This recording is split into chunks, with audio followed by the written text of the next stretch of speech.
আমাদের বলবেন আপনি কবে পাকিস্তান এয়ারফোর্সে জয়েন করেন? আমি পাকিস্তান এয়ারফোর্সে জয়েন করি 2রা জানুয়ারি 1951 সাল। কেন এয়ারফোর্সে জয়েন করতে চাইলেন কেন? আহ, যখন আমি স্কুলে পড়তাম তখন গ্রামে আমাদের যে জমিদার ছিলেন তার ছেলে তখন একজন পাইলট ছিলেন এবং তিনি ছুটিতে এসেছিলেন। তো তাকে দেখেই আমার মনে হয়েছিল যে আমি যদি প্লেন চালাতে পারতাম। তো বড় হয়ে যখন আমি ইঞ্জিনিয়ারিং কলেজে পড়ি তখন ইন্টার সার্ভিস সিলেকশন বোর্ড ঢাকায় আসে। তো খেয়ালবশতই আমি সেই বোর্ডে অ্যাপিয়ার হই এবং ভাগ্যক্রমে আমি একমাত্র ক্যান্ডিডেট সেই ব্যাচ থেকে আমি সিলেক্টেড হই। সিলেক্টেড হওয়ার পরে আমি 2 জানুয়ারি 1951 সালে রিসালপুরে গিয়ে জয়েন করি। আচ্ছা, আপনি দীর্ঘ দিন আপনি পাকিস্তান এয়ারফোর্সে সার্ভ করেছেন। অ্যাজ বাঙালি হিসেবে কোনো বৈষম্যমূলক আচরণ অনুভব করেছেন ওদের? আমি ব্যক্তিগতভাবে কোনো বৈষম্য আমি বোধ করিনি নিজের ব্যক্তিগতভাবে, কিন্তু এমনি বৈষম্য ছিল প্রমোশনের বেলায়, পোস্টিংয়ের বেলায়, রিক্রুটমেন্টের বেলায়। সেসব জায়গায় যে বৈষম্য ছিল এটা নিশ্চিত করে বলা যায়। 1 মার্চ 25শে মার্চের ওই নাটকীয় সময়টা কোথায় ছিলেন স্যার, বা কি হলো আপনার? আমি তার একটু আগে থেকে বলবো, জি, কারণ স্যার। আমার মনে হয় এর সাথে 25শে মার্চের যোগাযোগ আছে। 1970 সালের ইলেকশনে আওয়ামী লীগ নিরঙ্কুশ সংখ্যাগরিষ্ঠতা পেল এবং তার ফলে তারাই যে ক্ষমতা আসবে এটাও সবাই ধরে নিল এবং ন্যাশনাল অ্যাসেম্বলি সেশন হবে ঢাকাতে, সেটাও সিদ্ধান্ত হয়েছিল। এইসব নানা কারণে পাকিস্তান সেন্ট্রাল গভর্নমেন্ট থেকে সিদ্ধান্ত নেওয়া হলো যে পাকিস্তানের 23শে মার্চের যে প্যারেড হবে সেই প্যারেডটি সবচাইতে বড় আকারে করা হবে ঢাকাতে। এবং যেহেতু ঢাকাতে সেই সময় বাঙালিদের মধ্যে আমি জ্যেষ্ঠতম অফিসার ছিলাম, সেই হেতু ঠিক করা হলো যে এই প্যারেড কমান্ডার হব আমি। এই প্যারেড কমান্ডার হব, সেই দায়িত্বে আমাকে প্রায় আর্মি হেডকোয়ার্টারে যেতে হতো, সেখানে গিয়ে আলাপ করতে হতো বিভিন্ন আয়োজন সম্বন্ধে। এইভাবে চলতে লাগলো এবং আয়োজন বেশ এগিয়ে যেতে লাগলো। ঠিক এই সময় সম্ভবত 21 কিংবা 22শে ফেব্রুয়ারি হঠাৎ একটা সিগন্যাল পেলাম যে এবারকার প্যারেড ক্যান্সেল হয়ে গেছে। আমি তো একটু আশ্চর্য হয়ে গেলাম যে এত বড় আয়োজন হঠাৎ ক্যান্সেল হয়ে গেল। তখন আমি আর্মি হেডকোয়ার্টারে গেলাম। আর্মি হেডকোয়ার্টারে গিয়ে দেখি যে ঘরে আমি যেতাম, যে এক ব্রিগেডিয়ার ঘরে, দেখি যে অনেকগুলো লাল টুপি পরা অফিসার ওখানে বসে আছেন, অর্থাৎ ব্রিগেডিয়ার, মেজর জেনারেল সব বসে আছেন। আমাকে দেখে তারা একটু অস্বস্তি বোধ করলেন, সেটা আমি পরিষ্কার বুঝতে পারলাম। তা আমাকে ওরা বললেন যে না, বসেন, হ্যাভ এ কাপ অফ টি। তা আমি দেখলাম যেহেতু আমি আকাঙ্ক্ষিত নই সেই জায়গাটাতে সেই সময়, আমি আমি ব্যস্ত আছি এই কথা বলে সেখান থেকে চলে আসলাম। এর সম্ভবত সেই দিন কিংবা তার পর দিন বিকেলবেলায় আমি দেখলাম যে একটা আনশিডিউল্ড বোয়িং 707 পিআই 707 এসে ঢাকায় ল্যান্ড করলো। যেহেতু আমার বাসাটি ছিল একেবারে এয়ারপোর্টের সামনে, আমি এয়ারপোর্টে গেলাম। গিয়ে দেখি যে সেই প্লেন থেকে শুধুমাত্র নামছে জওয়ানস। আমি জওয়ানদেরকে চিনি, তাদেরকে দেখলে বুঝতে পারি তারা জওয়ানস। যদিও তারা সিভিলিয়ান ড্রেস এসেছিল, তারা সালোয়ার পরেছিল, পাঞ্জাবি পরেছিল, এবং তাদের দেখে আমার বিন্দুমাত্র ভুল হয়নি যে তারা জওয়ানস। তারপর থেকে আমি লক্ষ্য করলাম যে প্রায় প্রত্যেক দিনই এইসব ট্রুপস আসতে আরম্ভ করেছিল। এই কথাটা বলার কারণ এই জন্যে যে অনেকের ধারণা 1 মার্চে ন্যাশনাল অ্যাসেম্বলি সেশন প্রয়োগ করে দেওয়া, বন্ধ করে দেওয়ার জন্যই বোধহয় সেদিন থেকেই সব কিছু গণ্ডগোল শুরু হলো। কিন্তু আসল কথা হচ্ছে, আমার বিশ্বাস এবং দৃঢ় বিশ্বাস, এবং আমার এতে কোনো সন্দেহ নেই যে ফেব্রুয়ারি মাসের 3rd উইকে রাওয়ালপিন্ডিতে আর্মি হেডকোয়ার্টারে যে সিনিয়র অফিসারদের যে মিটিং হয়েছিল, সেই মিটিংয়েই সিদ্ধান্ত নেওয়া হয় যে বাংলাদেশে যে সংকট, এই সংকটটাকে একমাত্র মিলিটারি সলিউশনেই একে মোকাবেলা করতে হবে, এবং সেইখানেই সিদ্ধান্ত নেওয়া হয় যে এই প্যারেডটি ক্যান্সেল হবে। তার মানে এটা তো ফেব্রুয়ারি মাসেই তারা ঠিক করে ফেলছিল। ফেব্রুয়ারি মাসে সে ঠিক করছিল, এই সম্বন্ধে আমার ব্যক্তিগতভাবে কোনো সন্দেহ নেই। তারপর স্যার 25শে মার্চে কি হলো, বা তার আগের থেকে যদি একটু বলেন স্যার ডেভেলপমেন্ট। এরপরে তো প্রতিদিনই প্লেনে করে জওয়ানস আসতে আরম্ভ করলো, ওয়েপেন্স আসতে আরম্ভ করলো, মেশিন গানস, বুলেটস, রাইফেলস এসব আসতে আরম্ভ করলো। এইসব খবর আমি আমার আত্মীয় স্বজন, বন্ধু বান্ধবদের মাধ্যমে আওয়ামী লীগকে জানাতে থাকলাম যে তারা যেন এইসব খেয়াল করে এবং কেন এগুলো আনা হচ্ছে সে সম্বন্ধে বোধহয় তাদের একটা স্পষ্ট ধারণা থাকা উচিত যে এসব মিলিটারি অ্যাকশনের জন্যই আনা হচ্ছে। তো এই করতে করতে এদিকে তো সম্ভবত 15ই মার্চে ইহাই এসে উপস্থিত হলো, এবং সেই সময় আলাপ আলোচনা আরম্ভ হলো যে কিভাবে সমাধান করা যায়। আমি কিন্তু দেখছিলাম যে ক্যান্টনমেন্টের মাঝখানে আর্মি যে একটা যুদ্ধের প্রিপারেশন চলছিল।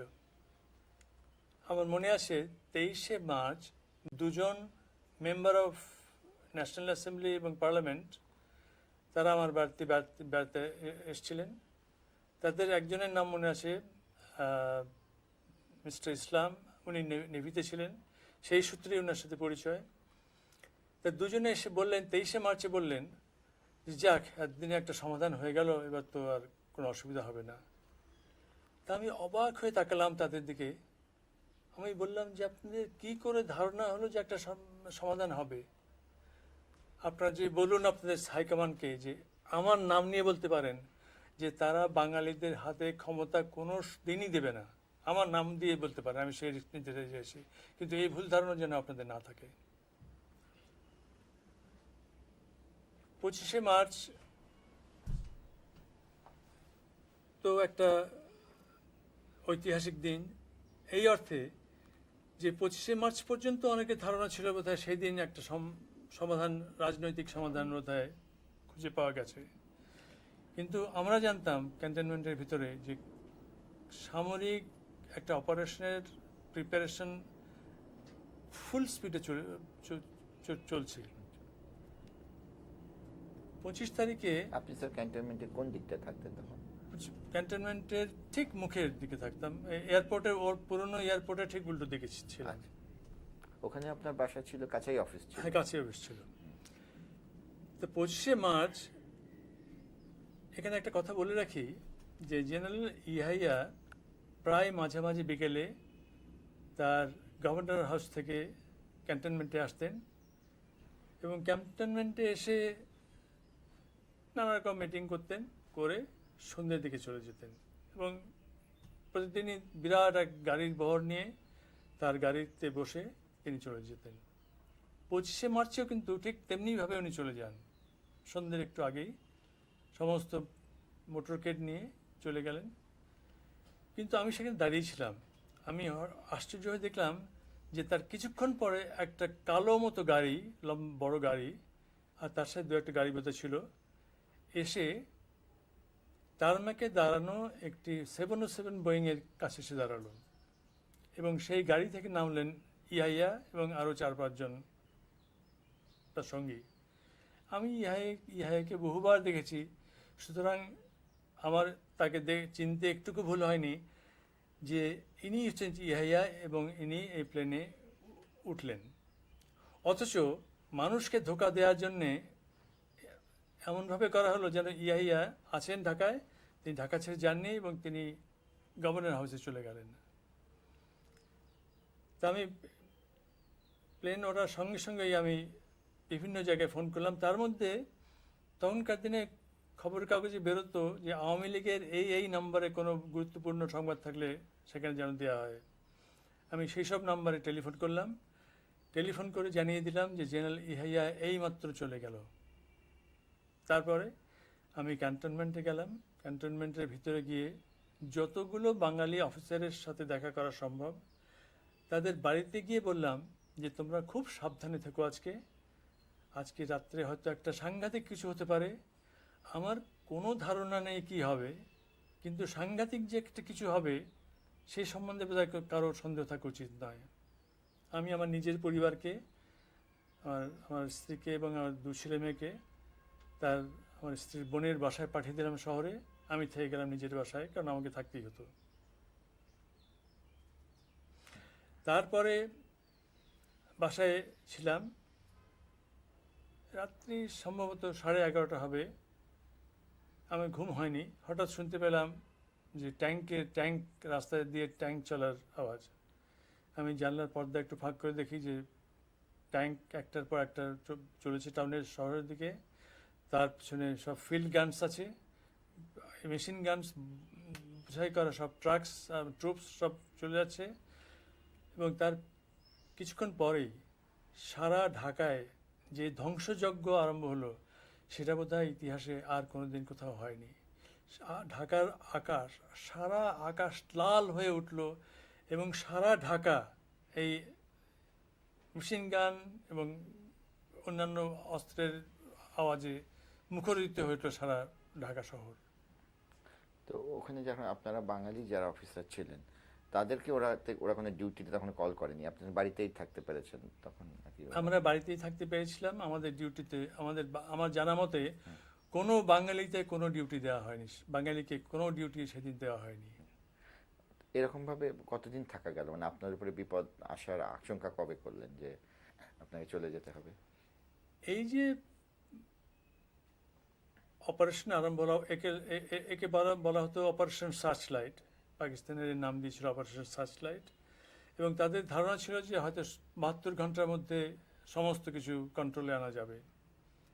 কিন্তু বাঙালিরা পরিষ্কারই বুঝতে পারছিল যে এটা বাঙালিদের এই আন্দোলনকে সম্পূর্ণভাবে ধ্বংস করার জন্য এই অপারেশন সার্চলাইট আরম্ভ হয়েছে। এবং সেদিক দিয়ে আমাদের বিন্দুমাত্র সন্দেহ ছিল না যে তারা একমাত্র মিলিটারি সলিউশন খুঁজছে, তারা রাজনৈতিক সমাধান চায় না।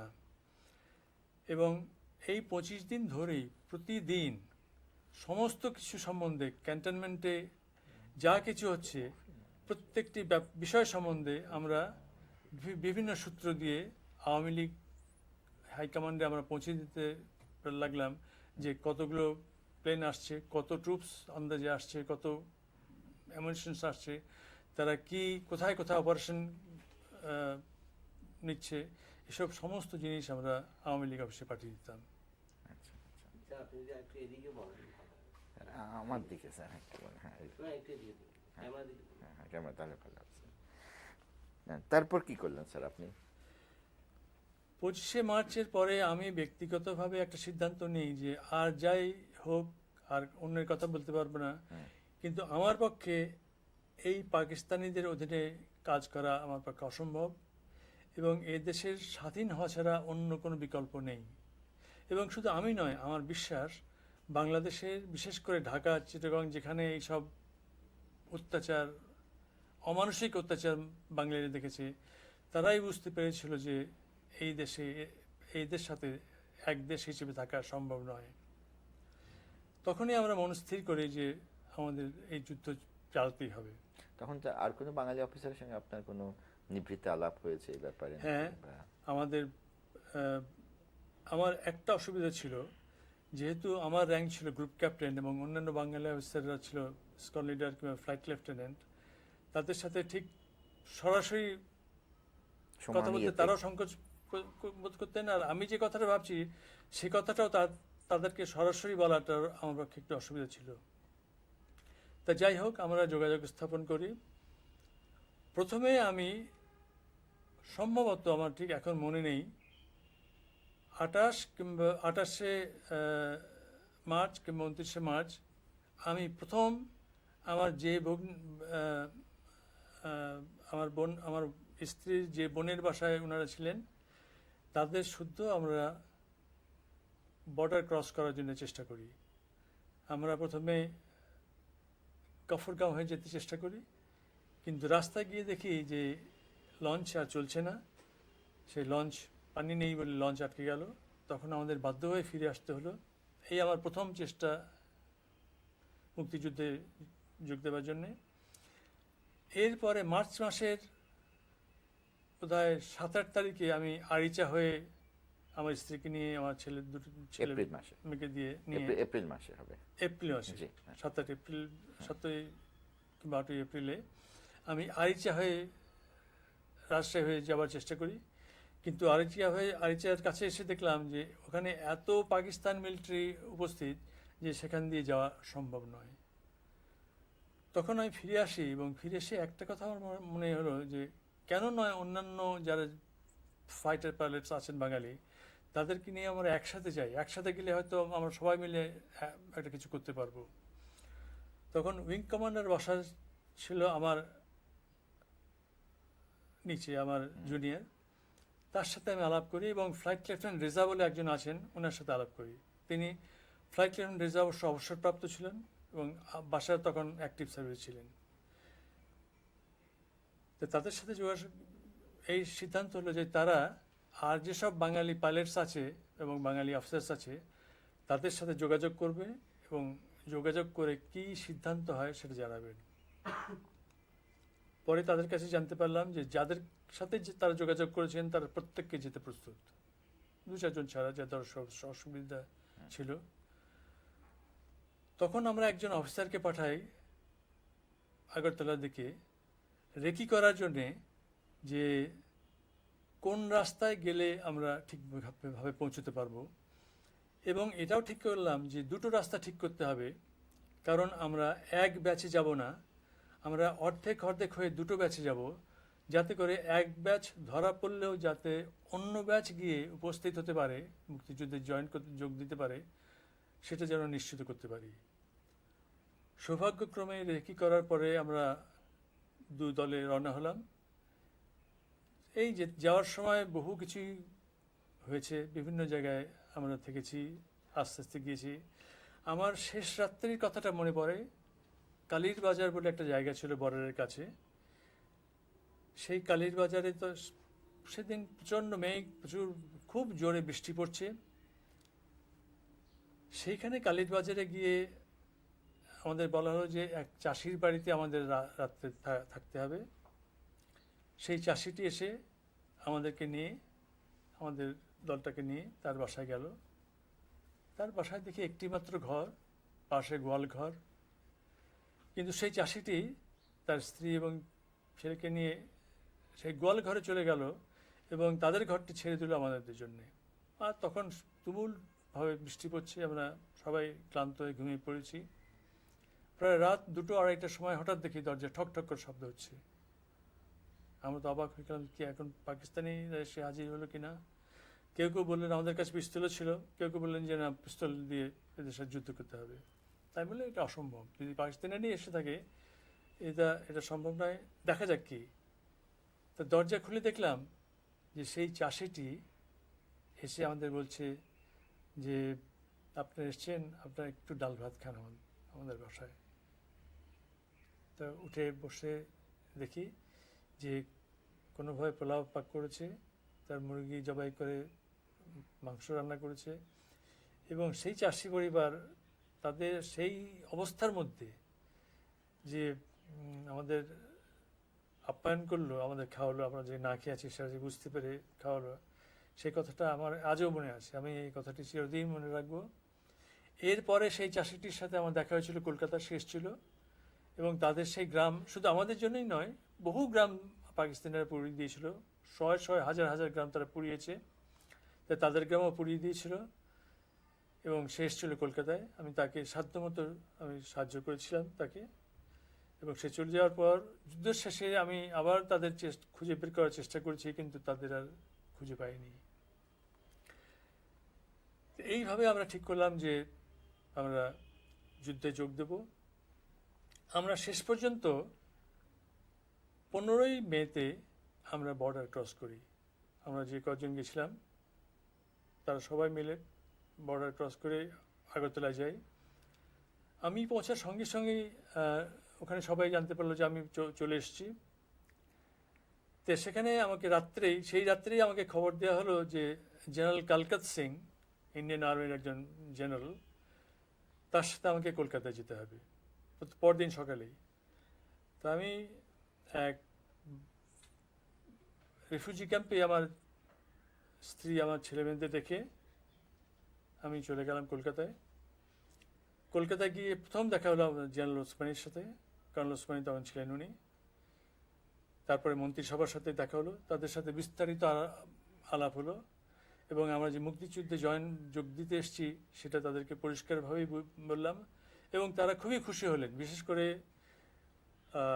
আমার মতো একজন সিনিয়র মোস্ট অফিসারকে পেয়ে তারা খুব খুশি হলেন যে এতে প্রমাণিত হবে যে বাঙালিরা যেখানেই থাকুক না কেন, যত বড় র্যাঙ্কই হোল্ড করে থাকুক না কেন, তারা এই যুদ্ধে যোগ দেবে। তারপরে আমাকে দিল্লি যেতে হয়, বোধহয় 2 দিন পরেই দিল্লি যেতে হয়।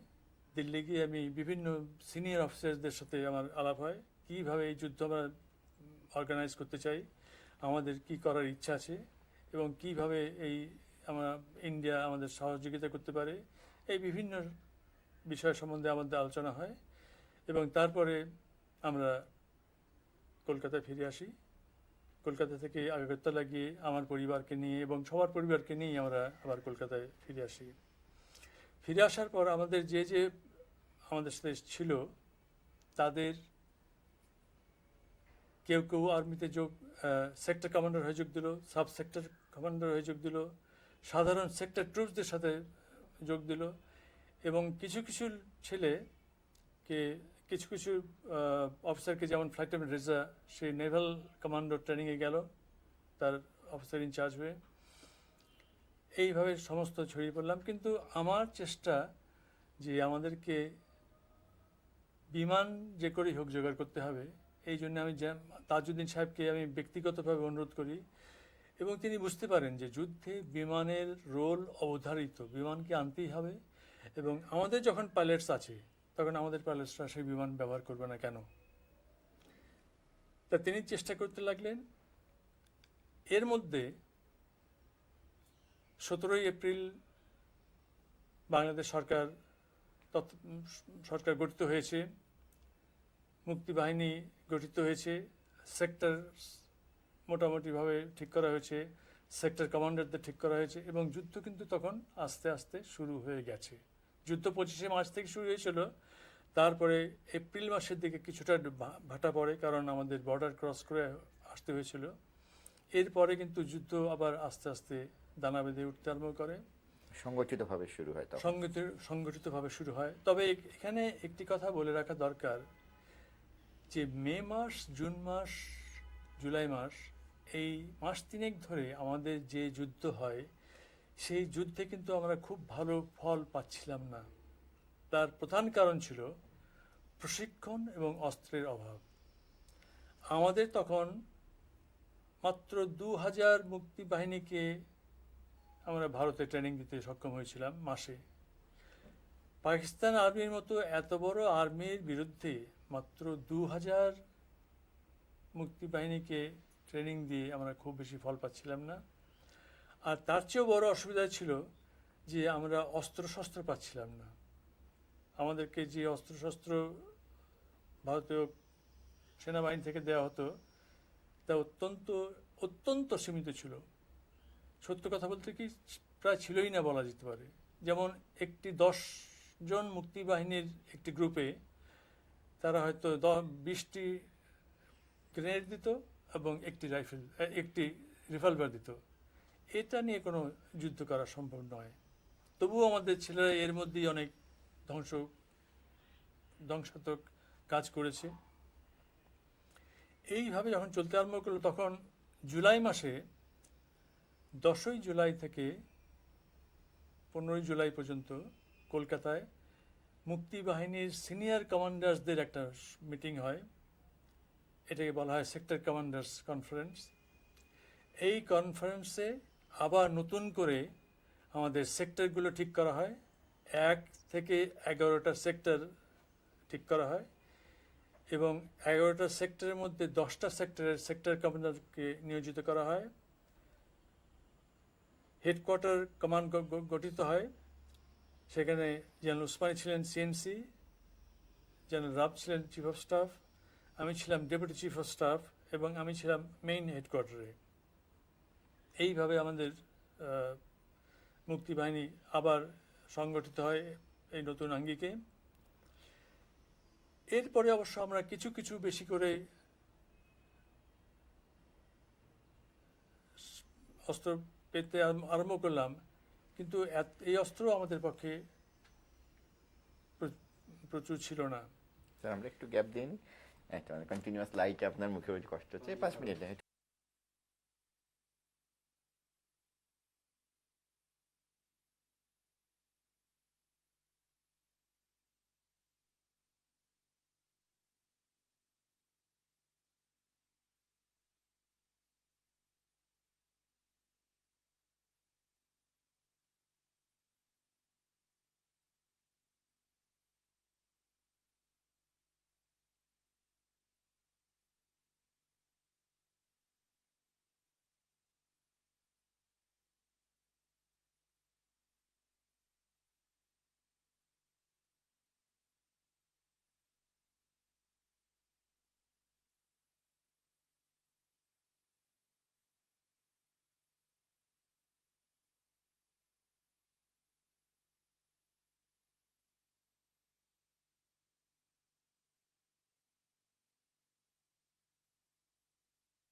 সাউন্ড কেমন?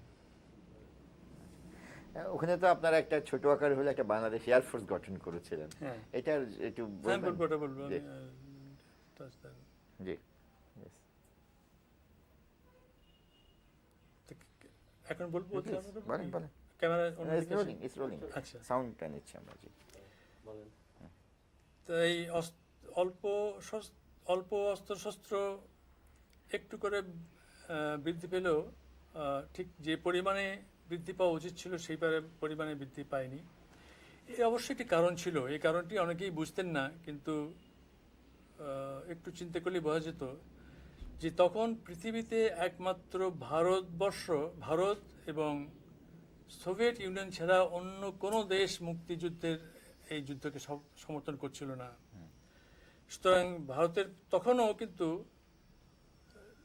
সোভিয়েত ইউনিয়নের সাথে ভারতের কোনো চুক্তি ছিল না। জি সুতরাং ভারতের বিরুদ্ধে যদি 2-3টি দেশ নেমে পড়তো, যেমন আমেরিকা কিংবা চায়না, এরা যদি নেমে পড়তো, তাহলে ভারতকে একদম সম্পূর্ণ এককভাবে যুদ্ধ করতে হতো। জি এই ঝুঁকিটা বোধহয় ভারতের পক্ষে নেওয়া সম্ভব ছিল না। জি সুতরাং 9 আগস্ট ভারত মৈত্রী চুক্তি যখন স্বাক্ষরিত হলো, তারপর থেকে কিন্তু সমস্ত জিনিসটি বদলে গেল। সেই আগস্টের 3য় সপ্তাহ থেকে 2000-এর জায়গায় 20,000 করে মুক্তিযোদ্ধা প্রশিক্ষণ পেতে আরম্ভ করলো, এবং আমাদের অস্ত্রশস্ত্রের যে অভাব ছিল সেই অভাবটা অনেকাংশে পূরণ হলো, কারণ আমরা স্বয়ংক্রিয় rifle, pistols, machine guns, field guns এসব আমার পেতে আরম্ভ করলাম। এইখানে বলে রাখি যে এইটা তো আমরা বলছি মুক্তিবাহিনী যারা ল্যান্ড ফোর্স হিসেবে কাজ করেছেন। মার্চ মাসের শেষ দিকেই কিন্তু প্যারিসে সাবমেরিনে ট্রেনিং নিচ্ছে এমন 9 জন বাঙালি সেই সময় সাবমেরিন ত্যাগ করে, ফ্রান্স ত্যাগ করে ভারতে এসে পৌঁছে। তারা যখন ভারতে এসে পৌঁছে তখন চিন্তা ভাবনা হয় যে এদেরকে দিয়ে কোন রোলে দেওয়া উচিত। তখন অনেক ভেবেচিন্তে ঠিক করা হলো যে এদেরকে ফ্রগম্যান হিসেবে ইউজ করা হবে, অর্থাৎ নেভাল কমান্ডো হিসেবে তাদেরকে ব্যবহার করা হবে। তখন একটি নেভাল কমান্ডো গঠিত হলো। প্রথম পর্যায়ে প্রায় 300 জনের মতো যুবককে রিক্রুট করা হলো এবং এই 9 জনও সেই যুবকদের সাথে পলাশীতে, যেখানে সিরাজদৌল্লা পরাজিত হয়েছিল, সেইখানে আবার ভাগীরথী নদীর তীরে এদের ট্রেনিং আরম্ভ হয়। এই ট্রেনিংয়ের জায়গাটি ছিল খুব জঙ্গলাকীর্ণ, সাপে বোঝাই। এই একটি অস্বাভাবিক পরিস্থিতির মধ্যে আমাদের নৌ কমান্ডোরা প্রশিক্ষণ আরম্ভ করে এবং তাদের প্রশিক্ষণ ছিল এত কঠোর যে 24 ঘন্টার মধ্যে প্রায় 16 ঘন্টা তাদের এই প্রশিক্ষণে ব্যস্ত থাকতে হতো। সাঁতার কাটতে হতো, ডুব সাঁতার দিয়ে নদী পার হতে হতো এবং এই প্রশিক্ষণটি ছিল সত্যি অত্যন্ত কঠিন এবং উন্নত মানের। শক্তির প্রয়োজন ছিল প্রচুর। এদের যখন ট্রেনিং শেষ হলো, তারপরে আরেকটা গ্রুপ আসলো, তাদেরকে নেওয়া হলো। কিন্তু প্রথম গ্রুপকে যাতে ব্যবহার করা যায়, এবং যে কথা বলছিলাম একটু আগেই, যে আমাদের যুদ্ধটা ঠিক যে গতিতে চলার কথা ছিল সেই গতিতে চলছিল না। মে, জুন, জুলাই মাসের দিকে ঠিক করা হলো যে 15ই আগস্ট এই 14ই আগস্ট এই নৌবাহিনী চিটাগাং এবং খুলনা চালনা পোর্ট আক্রমণ করবে।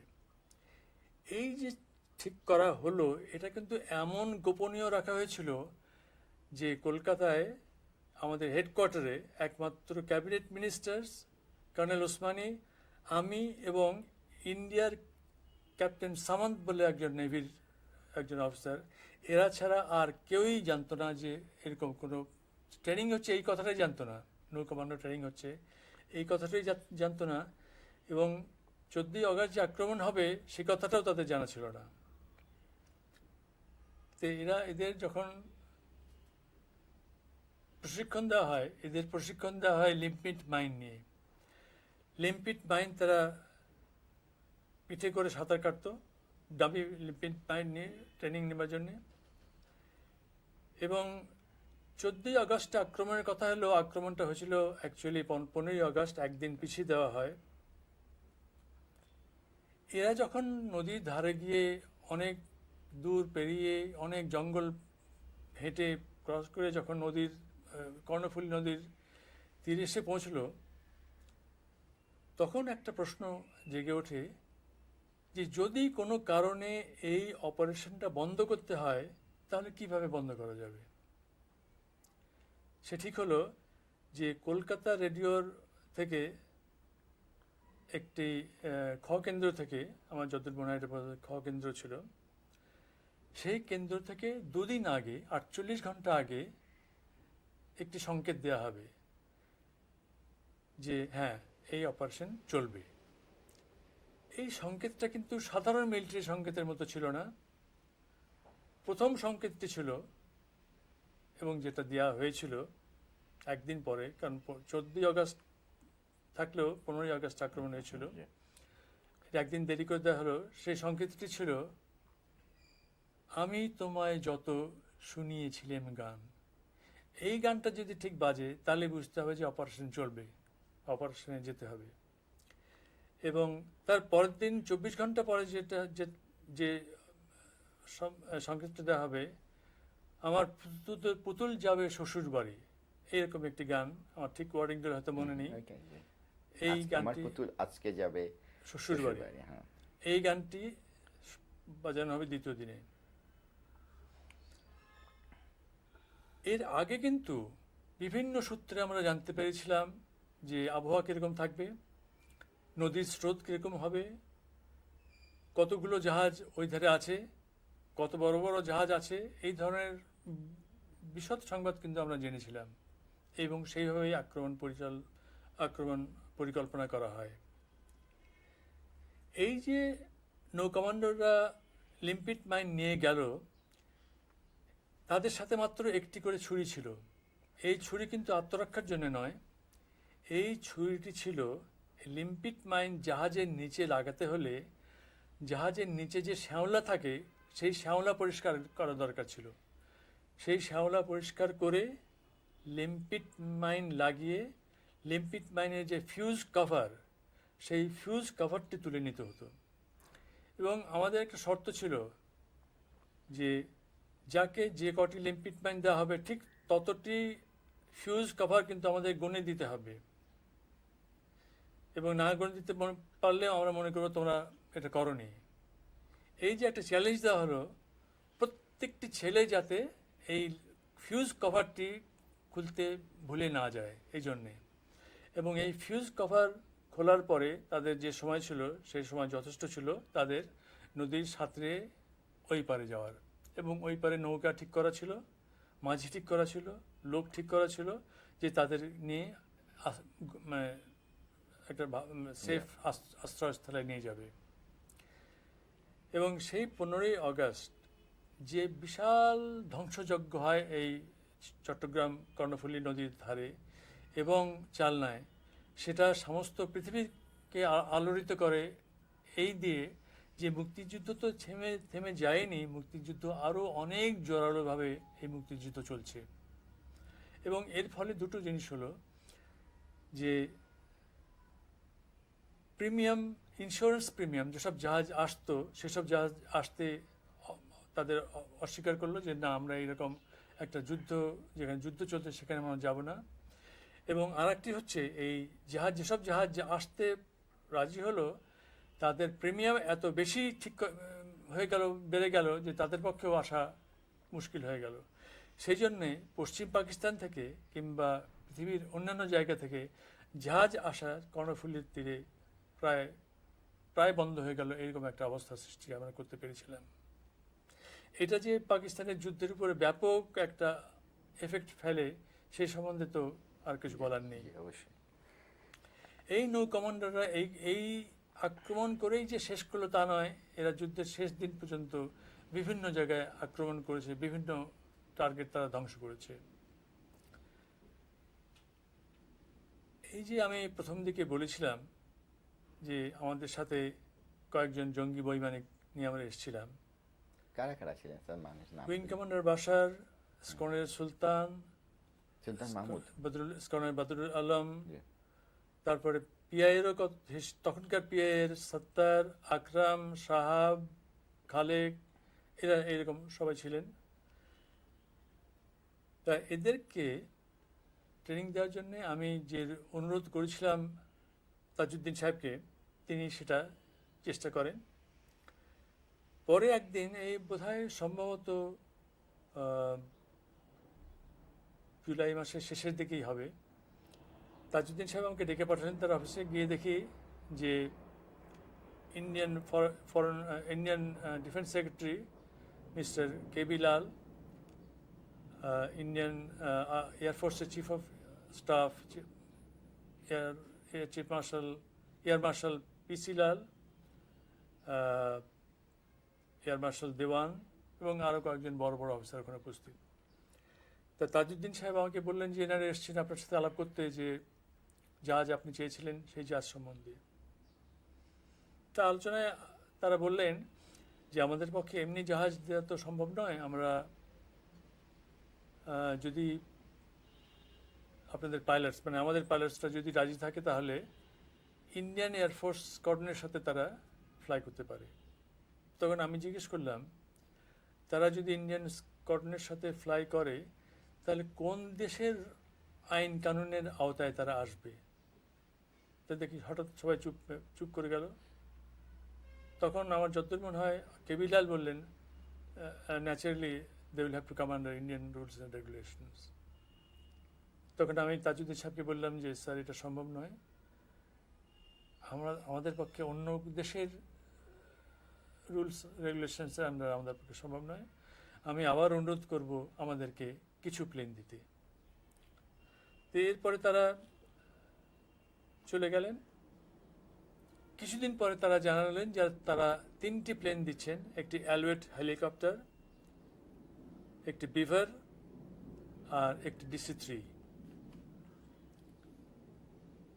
আমাদের এয়ারফিল্ড দেওয়া হলো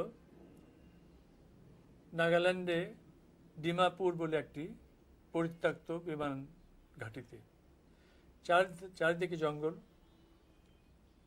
মাইলের পর মাইল শুধু জঙ্গল, বিরাট বিরাট গাছ, অন্ধকার একটি জায়গায় ছোট্ট একটি এয়ারফিল্ড, চারধারে উঁচু পাহাড়। সেইখানে আমাদের প্রশিক্ষণ আরম্ভ হলো।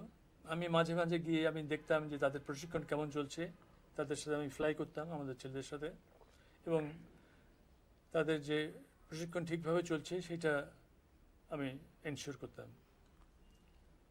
তো এখন কথা হচ্ছে যে ওই জায়গায় তারা কখন কোন সময় ফ্লাই করবে। যারা আজও জীবিত আছেন 1971 সাল যারা দেখেছেন তারা, তাদের মনে আছে 1971 সালে কিন্তু আবহাওয়া ছিল অত্যন্ত ক্লাউডি এবং প্রচুর বৃষ্টি হয়েছিল সেইবার।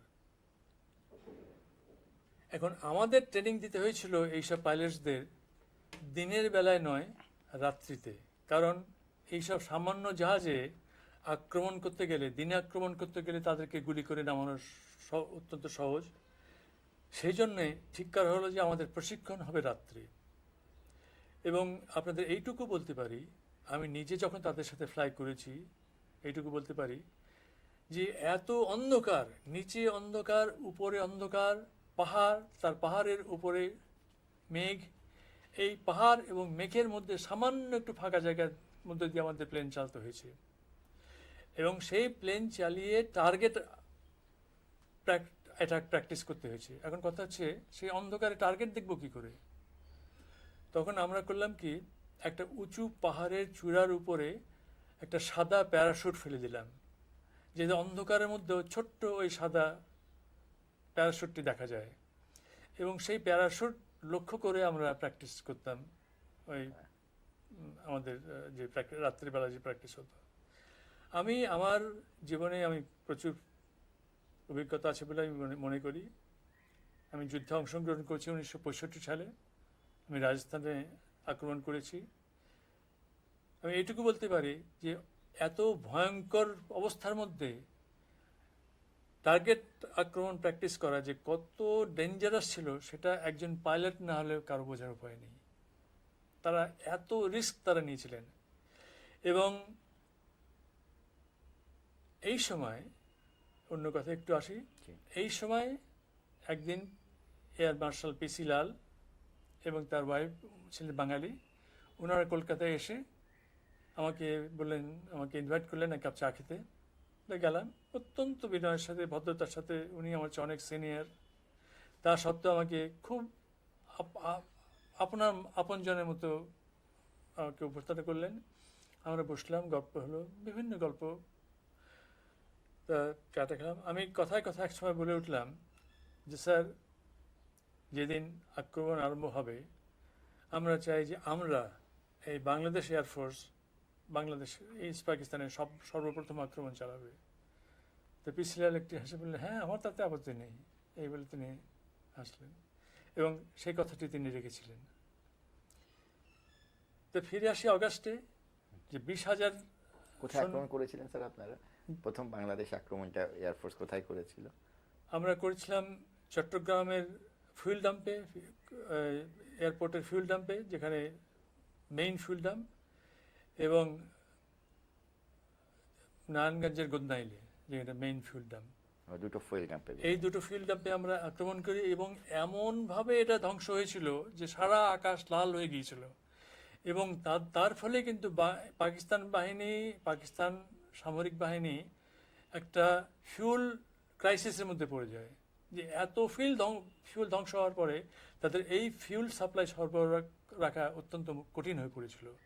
এবং এত অ্যাকিউরেটভাবে আমাদের পাইলটরা একদম গাছের উপর দিয়ে ফ্লাই করে, সেই ডিমাপুর থেকে আরম্ভ করে, সেই নাগাল্যান্ডের ডিমাপুর থেকে আরম্ভ করে এই গাছের উপর দিয়ে ফ্লাই করে, সেই একটি প্লেন চট্টগ্রামে গিয়ে, একটি প্লেন গোদনাইলে, নারায়ণগঞ্জের গোদনাইলে এসে এই ফিউল ডাম্প ধ্বংস করে অসামান্য কৃতিত্বের পরিচয় দেয়। কারা ছিলেন পাইলট স্যার? পাইলট কে কে ছিলেন? গোদনাইলে এসেছিলেন স্কনের সুলতান আর স্কনের বদরুল আলম, আর চট্টগ্রামে গিয়েছিলেন গ্রুপ ক্যাপ্টেন শামসুল ইসলাম, তখন ছিল স্কনের শামসুল ইসলাম, এবং আকরাম এবং সাহাব, এরা অত নিচু দিয়ে গিয়েছিল কি স্যার রাডার অ্যাভয়েড করার জন্য? রাডার ব্যবহার। এই যে নিচু, যে কথা বলতে আমি ভুলে গিয়েছি, তারা যে গাছের উপর দিয়ে ফ্লাই করে আসলো, তার একটি মাত্র কারণ যেন রেডারে তারা ধরা না পড়ে। কারণ রেডারে ধরা পড়লে তাদেরকে হয়তো গুলি করে ফেলে দেওয়া অনেক সহজ হবে। সেই জন্য তারা এই অন্ধকার রাত্রে, এই দুর্যোগপূর্ণ আবহাওয়ার মধ্যে সেই গাছের উপর দিয়ে ফ্লাই করে এসে এই আক্রমণ তারা চালিয়েছিলেন, এবং ঠিক সেইভাবেই তারা ফিরে গিয়েছিলেন এত দূরের রাস্তা। তো তাদেরকে, তারা সত্যি অ্যালবেট অ্যান্ড বিভার, এই দুটো প্লেনই আমরা ইউজ করেছিলাম।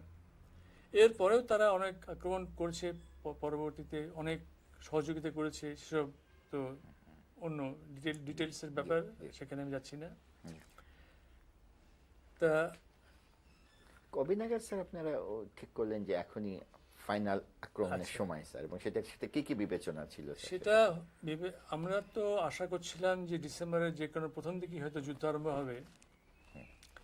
কেন স্যার ডিসেম্বর মাসেই ভাবছিলেন, ভাবা হচ্ছিল? একটি কারণে, যে ডিসেম্বরে বাংলাদেশে অন্তত কিছু জায়গায় শুকনো জায়গা থাকবে এবং ট্যাঙ্কস এবং ভারী কামান নিয়ে যাওয়া অনেক সহজ হবে বলে আমরা এই ডিসেম্বরের কথা চিন্তা করেছিলাম। দ্বিতীয়ত, ভারতীয় বাহিনীর এবং মুক্তি বাহিনীর প্রিপারেশনও ততদিনে প্রায় ফুল স্টেজে আসবে বলে আমরা আশা করেছিলাম। এবং আরও একটা বড় কারণ ছিল যে চীনের আসার একমাত্র পথ যে হিমালয় ক্রস করে আসামের কাছ দিয়ে আসা, সেই পথটি বরফে ঢাকা হয়ে থাকবে এবং তাদের পক্ষে সেই সময় ভারতের বিরুদ্ধে কোনো রকম আক্রমণ করা সম্ভব হবে না। এইসব বিভিন্ন কারণে আমাদের একটা মোট ধারণা হয়েছিল যে হয়তো ডিসেম্বরের দিকে আক্রমণ হতে পারে। তা ৩রা ডিসেম্বর সন্ধ্যে বিকেলবেলায় মিসেস গান্ধী কলকাতায় একটি জনসভায় বক্তৃতা দিচ্ছিলেন। ঠিক সেই সময় খবর আসে যে পাকিস্তান বিমান বাহিনী পশ্চিম ভারতে বিভিন্ন এয়ারফিল্ডে আক্রমণ চালিয়েছে। এখানে একটা কথা বলে নিই যে আমরা প্রায় দেখি খবর কাগজে যে বিএসএফ এবং বিডিআর এর মধ্যে দু এক রাউন্ড কি কিছু রাউন্ড গোলাগুলি চলেছে, তাতে কিন্তু যুদ্ধ আরম্ভ হয় না। কিন্তু যখন আকাশ সীমা লঙ্ঘন করে অন্য দেশে গিয়ে আক্রমণ করা হয় উড়োজাহাজ দিয়ে, তখন এটা একটা যুদ্ধের ফর্মাল ডিক্লারেশন হিসেবেই নেওয়া হয়। সুতরাং পাকিস্তান যখন আন্তর্জাতিক সীমানা লঙ্ঘন করে ভারতীয় বিমান ঘাঁটিগুলো আক্রমণ করলো, তখনই সেটা প্রকাশ্য যুদ্ধে পরিণত হলো। এবং পিসি লালের সাথে যে আমার কথা হয়েছিল যে আমরা আক্রমণ করব প্রথমে, সেই ৩রা ডিসেম্বর রাত প্রায় ৩টার সময় গুদনাইলে এবং চট্টগ্রামের ফিউল ডাম্পে আমাদের বাংলাদেশ বিমান বাহিনী প্রথম আক্রমণ চালায়। ইস্ট পাকিস্তানে এইটাই যে ফর্মাল ওয়ারের প্রথম আক্রমণ চালায় বাংলাদেশ বিমান বাহিনী।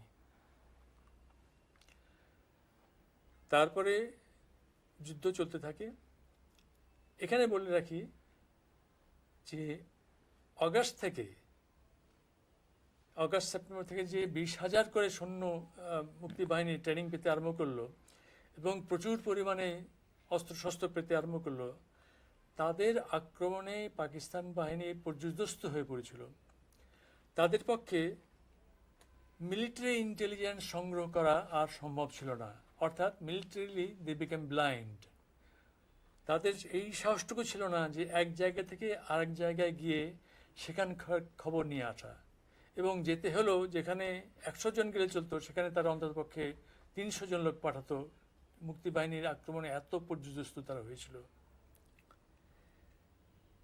৩রা তারিখে যে যুদ্ধ আরম্ভ হলো, সেই যুদ্ধ সত্য কথা বলতে কি প্রথম ৯ ডিসেম্বর তারিখে প্রথমবারের মতো নিয়াজি আত্মসমর্পণের কথা উল্লেখ করে, কিন্তু পাকিস্তানের মিলিটারি জান্তা সেটাকে নাকচ করে দেয়।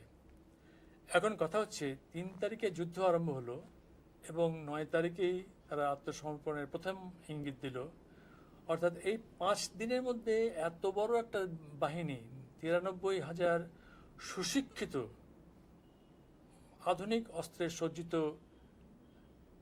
একটা সামরিক বাহিনী কি করে আত্মসমর্পণ করে, এরকম এরকম উদাহরণ কিন্তু পৃথিবীর যুদ্ধে নেই। ওই এক সেই বন পলাশ করেছিলেন কোথায় যেন স্টালিনগ্রাদে, তাই না? ওইটা না, এটা তো একটা হ্যাঁ সমস্ত বাহিনীর আত্মসমর্পণ। হ্যাঁ হ্যাঁ হ্যাঁ, আচ্ছা, হ্যাঁ। এর কারণ ছিল ভারতীয় বাহিনীর কৃতিত্ব বিন্দুমাত্র ছোট না করে, এটা আমি বলবো যে মুক্তি বাহিনী পাকিস্তান বাহিনীকে এমন একটি পর্যায়ে নিয়ে এসেছিল যে তাদের পক্ষে সত্যিকারভাবে যুদ্ধ করার মানসিক এবং শারীরিক ক্ষমতা আর ছিল না। এবং সেই জন্যই ভারতীয় বাহিনীর মিত্রবাহিনীর আক্রমণে, ভারতীয় এবং মুক্তি বাহিনীর সম্মিলিত আক্রমণে তারা এত তাড়াতাড়ি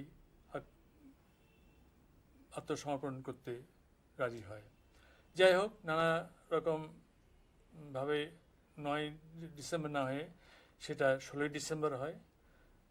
এর আগে গভর্নর হাউসে একটা মিটিং ছিল 14 তারিখেই, সম্ভবত 14 তারিখেই। সেই খবর পেয়ে আবার সেই গভর্নর হাউস অ্যাটাক করা হয়। তারপরেই সমস্ত যারা গভর্নর, মন্ত্রিসভার লোক, সেনাবাহিনীর লোকেরা সমস্ত হোটেল ইন্টারকন্টিনেন্টালে গিয়ে আশ্রয় গ্রহণ করে রেড ক্রসের।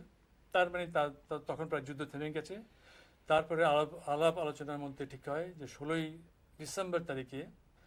ডিসেম্বর বিকেল 4টার সময় আত্মসমর্পণ অনুষ্ঠান হবে। 16 তারিখে সকালবেলায় আমি একটু কাজে বেরিয়েছিলাম। একটু ফিরে আসতে দেখি সবাই আমাকে হন্যে হয়ে খুঁজছে যে কি ব্যাপার, যে বাংলাদেশ মন্ত্রিসভা সিদ্ধান্ত নিয়েছে যে যেহেতু কর্নেল ওসমানী কলকাতাতে নেই এবং তার সাথে যোগাযোগ স্থাপন করা সম্ভব হচ্ছে না, তা মুক্তি বাহিনীর পক্ষ থেকে আমি, অর্থাৎ সিনিয়র মোস্ট অফিসার তখনকার সময় গ্রুপ ক্যাপ্টেন খন্দকার, মুক্তি বাহিনীকে এই আত্মসমর্পণ অনুষ্ঠানে প্রতিনিধিত্ব করবে। যেহেতু সেই সময় অলরেডি বেশ দেরি হয়ে গেছে, আমি সঙ্গে সঙ্গে কলকাতা দমদম বিমানবন্দরে গিয়ে উপস্থিত হলাম। সেখানে গিয়ে দেখি জেনারেল আরোরা এবং আরও কয়েকজন নিচে অপেক্ষা করছে, কয়েকজন জাহাজের ভিতরে অলরেডি বসে আছে। তো সিঁড়ি দিয়ে ওঠার সময় জেনারেল আরোরা আমাকেই প্রথমে উঠতে বললেন যে না, আপনি you will climb first, then I will climb after you. তো এই সৌজন্যটুকু আমার মনে থাকবে। তো আমরা প্লেনে উঠলাম। প্লেনে উঠে আমরা ঢাকা না গিয়ে গেলাম আগরতলায়। এখন কথা হচ্ছে যে আগরতলায় কেন গেলাম, ঢাকায় কেন গেলাম না? কারণ ঢাকা বিমানবন্দর এমনভাবে বিধ্বস্ত ছিল যে সেই বিধ্বস্ত বিমানবন্দরে কোনো প্লেনের পক্ষে নামা সম্ভব ছিল না। তা আমরা আগরতলা গিয়ে পৌঁছলাম। আগরতলায় গিয়ে ওখান থেকে হেলিকপ্টারে করে ঢাকা বিমানবন্দরের টারমাকে এসে নামলাম। টারমাক থেকে আমরা জিপে করে রমনা ময়দানে রওনা হলাম। রাস্তার দুধারে অসংখ্য লোক, হাজার হাজার লোক, বৃদ্ধ, যুবক, কিশোর সমস্ত লাইন করে দাঁড়িয়ে আছে। আর আমরা যেতে তাদের মুখে যে আনন্দোৎফুল্ল, যে একটা শান্তির ছবি, যে একটা আশা আকাঙ্ক্ষা, যে একটা স্বপ্নের ছবি দেখলাম, সে আমি কোনো জীবনে কোনোদিন বলতে পারবো না। তারপরে রমনা ময়দানে এসে পড়ার পরে যখন অনুষ্ঠান শেষ হওয়ার পরে আমার সাথে যে কতজন কোলাকুলি করেছে এবং কোলাকুলি করতে গিয়ে কেঁদে ফেলেছে যে আজকে রাত্রে আমরা নিশ্চিন্তে ঘুমোবো, আজকে থেকে স্বাধীন দেশে আমরা ঘুমোবো। তো এই যে মানুষের আশা আকাঙ্ক্ষা স্বপ্ন, তার প্রতিফলন যে আমি সেই দিন দেখেছিলাম, এই আমার জীবনে ভোলার কথা নয়। সেই দিনটি আমার জীবনে চিরদিন মনে থাকবে। কেমন মনে হচ্ছিল স্যার আপনার যখন ওরা সারেন্ডার করছিল? আপনি তো পাশেই ছিলেন, কেমন লাগছিল? যে নিয়াজিকে আগে দেখেছেন কখন, এই প্রথম দেখলেন? নিয়াজিকে আমি আগেও দেখেছি, নিয়াজিকে চিনতাম। হ্যাঁ, আমার মনে হয়েছিল যে নিয়াজি যেভাবে আত্মসমর্পণ করলো, আমার মনে হয়েছিল তার চেয়ে একটু সাহস, একটু পার্সোনালিটি বোধহয় তার দেখানো উচিত ছিল। তিনি ভয়ে কাঁপছিলেন এবং তার রিভলভারটি যখন জেনারেল আরোরাকে তিনি তুলে দিলেন, তার হাত রীতিমতোভাবে কাঁপছিল। একজন জেনারেল সে পরাজয়ই হোক আর জয়ই হোক সে জেনারেল মতোই ব্যবহার করবে বলে আমি আশা করেছিলাম। কিন্তু যাই হোক এইভাবে আত্মসমর্পণ অনুষ্ঠান, আপনার সাথে সে কথা বলতে চেষ্টা করে না সে তার কথা বলার মতো অবস্থাই ছিল না কারোর সাথে। স্যার ওসমানী সাহেবের কি হয়েছিল, উনি উনি আর থাকতে পারলেন না কেন? উনি 13ই তারিখে, আমার যতদূর মনে পড়ে 13ই ডিসেম্বর, উনি সিলেট যাবার মনস্থির করলেন যে সিলেট মুক্ত হয়ে গেছে, উনি তার কনস্টিটিউয়েন্সিতে যাবেন। তখন আমি বললাম যে স্যার যুদ্ধের গতি এখন এমনভাবে বেড়ে চলেছে, পরিবর্তন হচ্ছে, যে আপনার থাকা এখানে দরকার। No, তিনি একটু একটু জিদ করে করতেন, তিনি চলে গেলেন সিলেটে।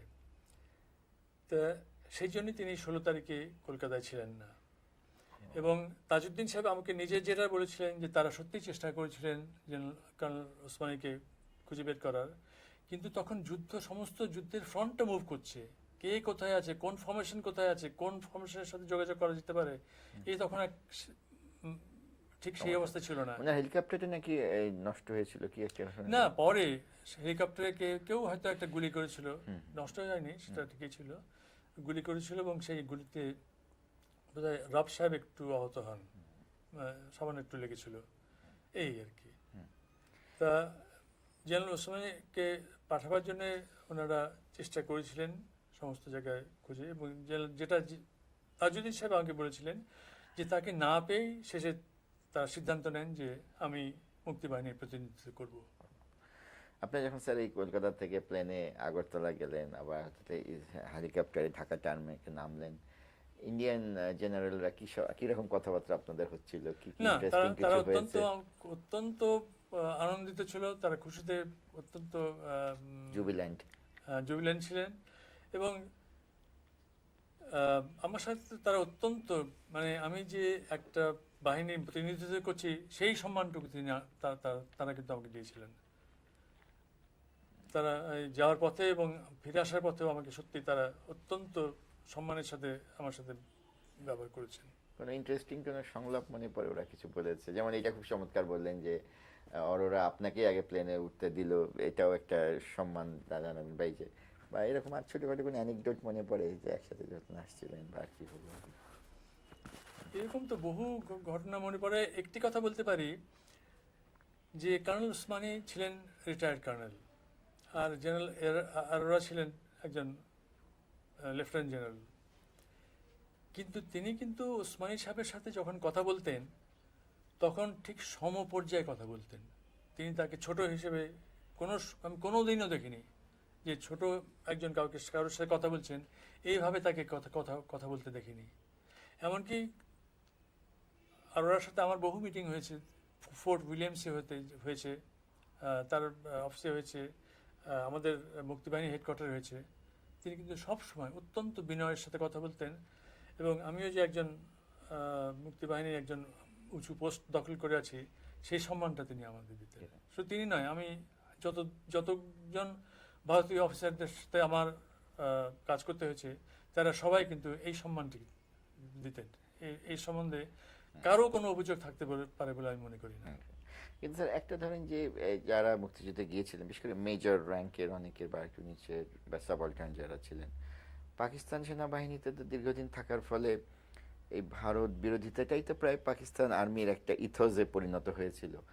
তারপরে যখন আবার ভারতীয় আর্মির অত কাছাকাছি সবাই গেল, এইটা কিভাবে এই কাজ করেছিল? এটা কি পদ্মা মেঘনার মতো মিলেছিল, না একটু ওই বিভাজন ছিল বা একটু রেশারেশি ছিল? এখন তো 25 বছর পার হয়ে গেছে স্যার, এখন আমরা একটু আলাপও করতে পারি এগুলো নাকি অবস্থা কি হয়েছিল স্যার? না, ঠিক বিভাজন তো নিশ্চয়ই হয়নি। আমরা একটি সম্মিলিত বাহিনী হিসেবেই আমরা এই যুদ্ধ চালিয়েছি শেষ পর্যন্ত। হ্যাঁ, কিছু কিছু প্রশ্ন তো আসতোই, একসাথে কাজ করতে গেলে কিছু কিছু প্রশ্ন আসবে, কিছু কিছু বিভেদ হবেই। যেমন বলছি, প্রথম দিকে ইন্ডিয়ান সেক্টর কমান্ডাররাই মুক্তিবাহিনীদেরকে ভেতরে পাঠাতো, তাতে আমাদের প্রচুর আপত্তি ছিল সব লেভেলে, যে কর্নেল ওসমানী থেকে আরম্ভ করে সবার, যে তারা পাঠাবে কেন। কিন্তু তারপরে এটা কারেক্টেড হয়ে গেল যে তারা আর পাঠাতেন না, সমস্ত মুক্তিবাহিনীর সেক্টর কমান্ডারই পাঠাতেন। প্রথম তাদের বিরুদ্ধে অনেকের অভিযোগ ছিল যে তারা প্রচুর পরিমাণে মুক্তিবাহিনীকে প্রশিক্ষণ দিচ্ছেন না। কিন্তু আগে আমি বলেছি তাদের একটি অসুবিধা ছিল যে তখন পৃথিবীতে তাদের পাশে দাঁড়াবার মতো কোনো শক্তি ছিল না। কিন্তু যেদিনই 9 আগস্টের কথা বলেছি, যেদিনই ইন্দো এই সোভিয়েত প্যাক্ট হয়েছে। তারপর থেকেই 2000 জায়গায় 20,000 মুক্তিবাহিনীর প্রশিক্ষণ আরম্ভ হলো প্রতি মাসে। সেই যে অস্ত্র আমরা একদম পেতাম না, সেই অস্ত্র আমরা পেতে আরম্ভ করলাম প্রচুর পরিমাণে। এবং তখন থেকে তারা আরো বেশিভাবে আমাদের আক্রমণে সহায়তা দিতে আরম্ভ করলেন। এবং তখন থেকে সমস্ত, আমি তো বলবো 9 আগস্ট একটা টার্নিং পয়েন্ট। এই দিন সমস্ত জিনিসটি বদলে গেল, বদলে একটা ভিন্ন রূপ নিল। এবং সেই ভিন্ন রূপটা আমাদের পক্ষে, আমাদের সপক্ষে।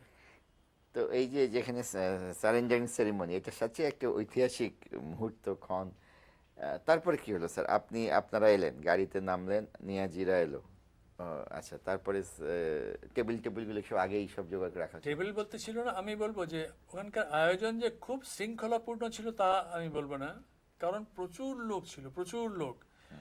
আর ইন্ডিয়ান আর্মি মানে মিত্রবাহিনীর যেটা মুক্তিবাহিনী এবং ইন্ডিয়ান আর্মি মিলেই মিত্রবাহিনীর যেটা কনসার্ন ছিল, যেন প্রতিশোধ এবং প্রতিহিংসার বশবর্তী হয়ে যেন এই পাকিস্তান আর্ম ফোর্সের উপর কোনো আক্রমণ চালানো না হয় সেই মাঠে। সুতরাং তাদের নিরাপত্তা ঠিক করতেই কিন্তু সবাই খুব ব্যস্ত ছিল। এমনকি আত্মসমর্পণ অনুষ্ঠান শেষ হওয়ার সঙ্গে সঙ্গে সমস্ত পাকিস্তানি আর্মির জওয়ান, অফিসার, সিনিয়র অফিসার, তাদেরকে সবাইকে ঘিরে চারদিক দিয়ে ঘিরে নিয়ে তাদেরকে নিয়ে যাওয়া হলো তাদের গন্তব্যস্থানে। কারণ যাতে কোনোভাবে কোনো মিসহ্যাপ না ঘটে, কিংবা একটা প্রতিহিংসার কাজ না হয়, একটা লজ্জাজনক ঘটনা না হয়, সেই জন্য মিত্রবাহিনী প্রথম থেকেই প্রস্তুত ছিল। এবং এই জন্যে আত্মসমর্পণে পরে যে আত্মসমর্পণ ঘটিত আর কিছু হয়েছে সেটা বলা যায় না, কারণ তার সঙ্গে সঙ্গেই তাদের সম্পূর্ণ দৃষ্টি ছিল তাদের নিরাপত্তার জন্য, পাকিস্তান বাহিনীর নিরাপত্তার জন্য। আমরা ছবিতে দেখেছি যে মেজর হায়দার কি ছিলেন? হ্যাঁ, মেজর হায়দার ওখানে ছিলেন, ওই অনুষ্ঠানে ছিলেন না, কিন্তু এয়ারপোর্টে উনি ছিলেন, এবং ওনার ছবিও অনেকগুলো দেখা যায় যে নিয়াজির পাশে কে যাচ্ছেন, তো প্রাউড। এই অনুষ্ঠানের ব্যাপারে যে বললাম যে খুব একটা নিয়ন্ত্রিত ছিল না, কারণ একটাই টেবিল ছিল, ওই একটা টেবিলের উপর কোনোভাবে একটা বোধহয় চাদর বিছানো ছিল, এই তার বেশি কিছু ছিল না। দুটো সাধারণ চেয়ার ছিল, এবং চার ধারে মানুষের চাপে দাঁড়ানো যাচ্ছিল না, মানে হাজার হাজার মানুষ, এই যে একটা দুটো নয়, সাংবাদিকরা, দেশ বিদেশের জার্নালিস্টরা, আর বিশেষ করে বাংলাদেশের মানুষ মানে চার ধার থেকে চেপে আসছিল।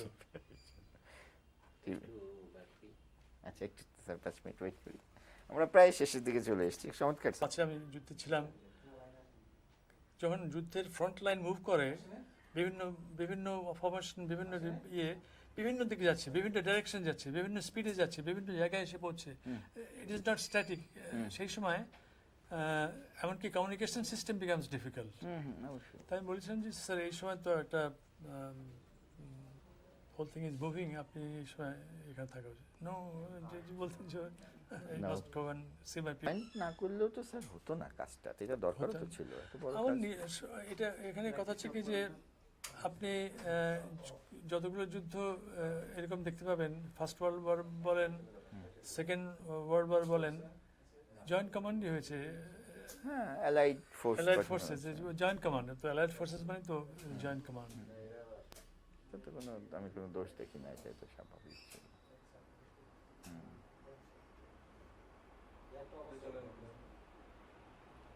আপনি স্যার এমনি তো এখন পরে যেগুলো বাংলাদেশে যেগুলো ঘটলো, ওই যে বিপদ বলার চাইতে, হ্যাঁ, আপনার অবস্থান থেকে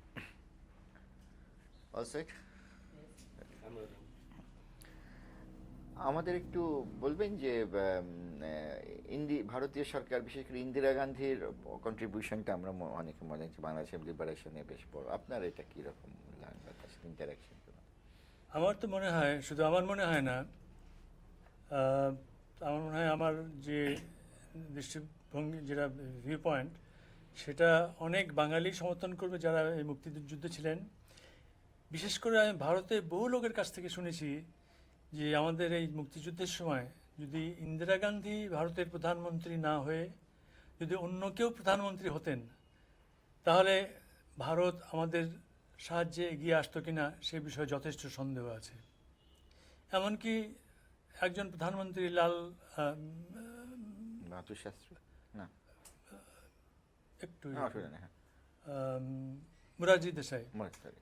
মোরারজি দেশাই তো ওর বিপক্ষে ছিলেন। ধরা যাক তিনি যদি প্রধানমন্ত্রী থাকতেন তাহলে কি আমরা এই সাহায্য পেতাম? তবে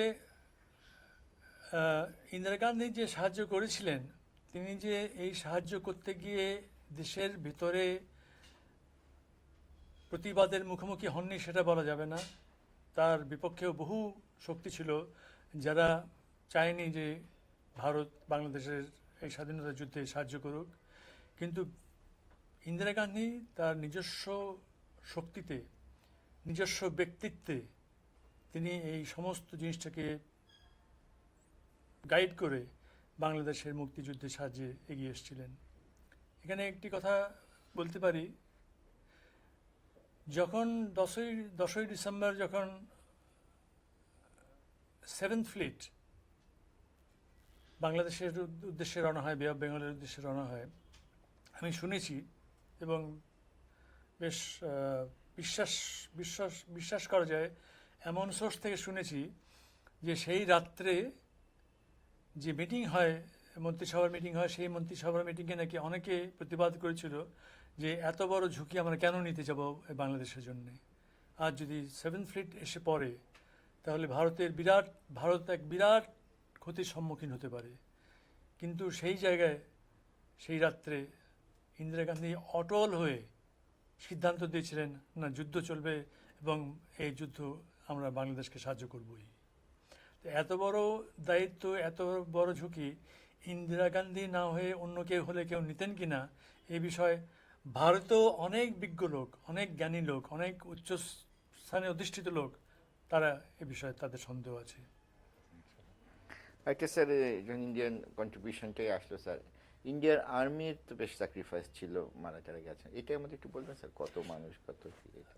ইন্ডিয়ান আর্মির যে সহযোগিতা, সেই সহযোগিতা তো বলার অপেক্ষা রাখে না, কারণ প্রথম থেকে আরম্ভ করে শেষ দিন পর্যন্ত ভারতের সামরিক বাহিনী আমাদের সাহায্য করেছে, সহায়তা করেছে। ঠিক কত লোক মারা গেছে সেইটা বলা এক এক জায়গায় এক এক রকম সংখ্যা আমরা দেখতে পাই। তবে আমি যতদূর জানি যে 1200 সৈন্য অফিসার নিহত হয়েছিলেন এবং প্রায় 4000-এর মতো সৈন্য অফিসার আহত হয়েছিলেন। এবং আমাদের যোদ্ধাদের সাথে তারাও তো রক্ত দিয়েছিলেন, সুতরাং তাদের সাহায্য আমরা ছোট করে দেখব কিভাবে? এই তো দেখার কোনো অবকাশ, কোনো প্রশ্নই আসে না। তাদের এই যে সাহায্য, সেই সাহায্য কৃতজ্ঞতার সাথে যদি আমরা স্বীকার করি, আমরা নিজেরাই নিজেদেরকে বড় করে তুলব, ছোট করে তুলব না। সেজন্য আমি বিশ্বাস করি এই ভারতের এই যে মহান বিরাট সাহায্য আমাদের দেশের স্বাধীনতা অর্জনে, সেই সাহায্য আমরা চিরদিন কৃতজ্ঞতার সাথেই স্মরণ করব। অ্যাজ এ সোলজার স্যার, আপনি প্রফেশনাল দিকটাতে, ইন্ডিয়ান আর্মির হল অপারেশনটা 3rd ডিসেম্বর মানে রিয়েল যুদ্ধটা শুরু হয়, হাউ ওয়াজ ইট হ্যান্ডেল? তারা কেমনভাবে করেছিলেন ব্যাপারটা? একটু আবার বলুন প্রশ্নটা। এই যে অ্যাজ এ প্রফেশনাল আর্মি হিসেবে যুদ্ধটা তারা প্রফেশনালি কত ভালোভাবে করেছিলেন, না কিভাবে, মানে এখন যদি মূল্যায়ন করি আমরা তাদের এই বিজয় বা এই যুক্ত আপনাদের সমস্ত কর্মকাণ্ড, ইন্ডিয়ান আর্মির পারফরমেন্সটা আপনি কিভাবে মূল্যায়ন করবেন? আচ্ছা, দ্রুত ইন্ডিয়ান আর্মিকে যে পাকিস্তান আর্মিকে হারানো গেল, এটা সেটা সবটা মিলে আমি মনে করি যে ইন্ডিয়ান আর্মি অত্যন্ত প্রফেশনাল আর্মি ছিল। পাকিস্তানে একটা ধারণা দেওয়া হয় যে একজন পাকিস্তানি সৈন্য 10 জন ইন্ডিয়ান সৈন্যের সমান। এগুলো হচ্ছে প্রোপাগান্ডার ফল, এর কোনো বাস্তব ভিত্তি একেবারেই নেই। এই যুদ্ধের সময় লেফটেন্যান্ট জেনারেল থেকে আরম্ভ করে মেজর্স পর্যন্ত বহু আর্মি অফিসারের সাথে, এয়ারফোর্স অফিসারের সাথে, নেভাল অফিসারের সাথে আমার দেখা হয়েছে, তাদের সাথে ইন্টারাকশনের সুযোগ হয়েছে। আমি এইটুকু বলতে পারি যে ইন্ডিয়ান আর্মি অত্যন্ত প্রফেশনাল আর্মি ছিল।